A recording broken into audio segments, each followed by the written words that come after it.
原本以为这个大风啊，只是北京附近风大一点而已，结果没曾想，这个从北方来的这股寒流，直接在全中国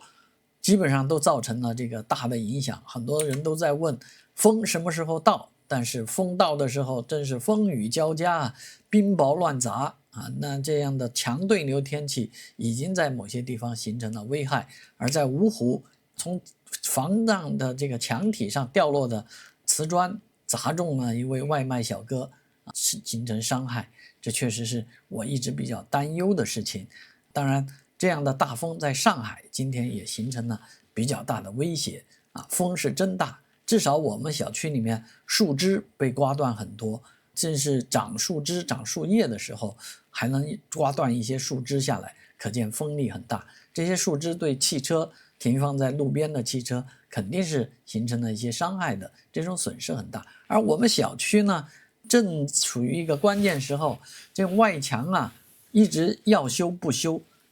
上个月底还说是要清理一下杂物，说马上要修了，可是这都4月中旬了，也没见动静。如果再不动，风再来，再刮掉一点墙皮，可真是要出人命的事儿。